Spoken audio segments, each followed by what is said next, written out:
वक्तुंड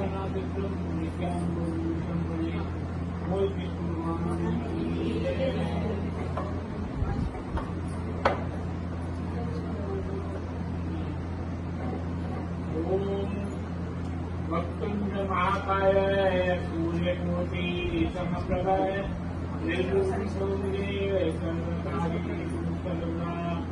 गुरुर्ब्रह्मा गुरुर्विष्णु गुरुर्देवो महेश्वर गुरु साक्षात् तस्मै श्री गुरुवे नमः। ओम नमः शिवाय। ओम नमः शिवाय। ओम भोलेनाथ महाराज की जय। भगवान की जय।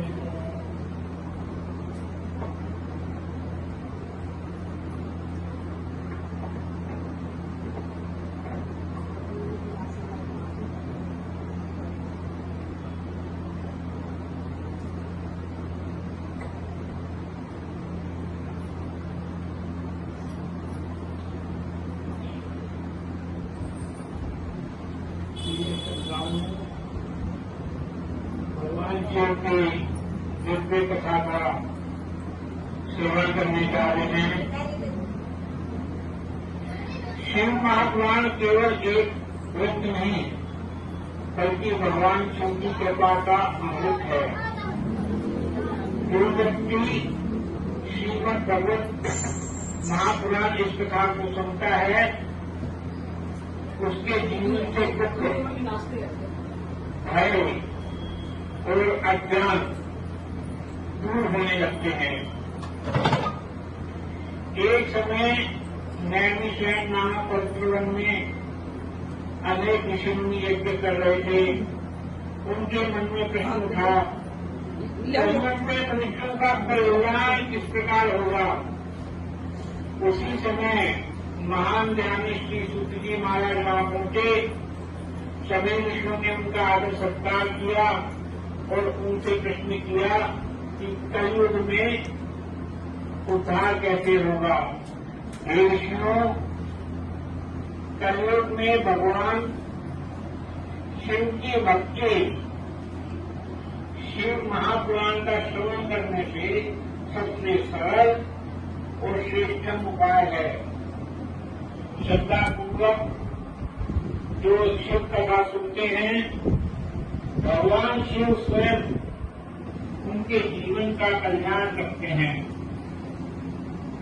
उन्होंने बताया कि शिव महापुराण में भगवान शिव की महिमा, उनकी लीलाएं, भक्ति, धर्म, ज्ञान, मोक्ष का सुंदर वर्णन है। यह ग्रंथ मनुष्य को सत्य, प्रेम, सेवा,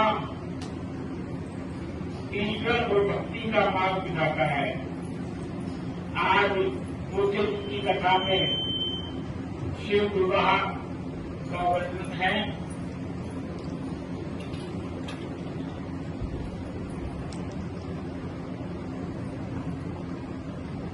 एक बार भगवान शिव के पास धर्म पत्रिका भेजना, विवाह के लिए आवश्यक सामान जुटाना, मंगलाचरण आरंभ करना,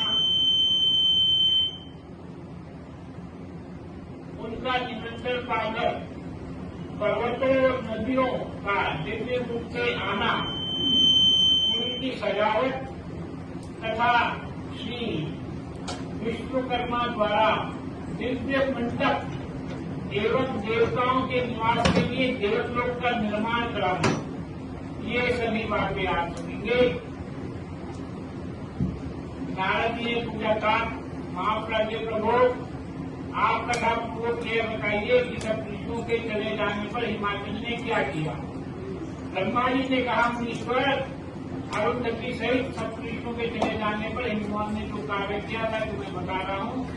सब ऋषियों के जाने के बाद अपने मेरू आदि भाई बंधुओं को आमंत्रित करके पुत्र और पत्नी से मनस्वी विचार हिमवान बड़े हर्ष और खुशी अनुभव करने लगे। निरंतर ऋषियों की आज्ञा पाकर हिमवान ने अपने पुरोहित गर्भ से बड़ी प्रसन्नता के साथ जन्म पत्रिका लिखवाई। उस पत्रिका में उन्होंने भगवान शिव के पास भेजा। पर्वतराज के बहुत से आत्मनिर्भर प्रसन्न नाना प्रकार की समस्या लेकर वहां गए। कैलाश पर भगवान के शिव के समीप जाकर उन लोगों को शिव को तिलक किया और जन्म पत्रिका उनके हाथ में दी। वहां भगवान शिव ने उन सबका यथा योग्य विशेष सत्कार किया। उससे सब लोग प्रसन्नचित हो और शहरराज के पास लौट आए। महेश्वर द्वारा विशेष सम्मानित किया गया।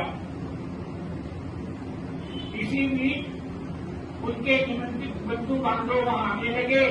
देवताओं के निवास गिरिराज समेत सुमेर दिव्य धारण करके नाना प्रकार की मुनियों महारत्नों कीर्तन पूर्वक साथ ले जाने लगे। अपनी स्त्री पुत्रों के साथ हिमालय के घर आने लगे।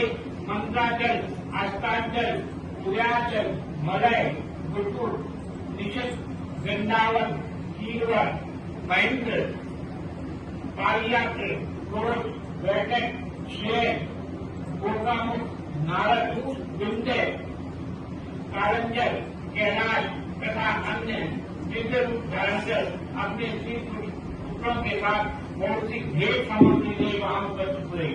दूसरे दिन से वहां लोग भी पर्वत फैसल हिमालय के घर आने लगे। शिवा और शिव का विवाह है, यह जानकर सबने बड़ी प्रसन्नता के साथ वहां पदार्पण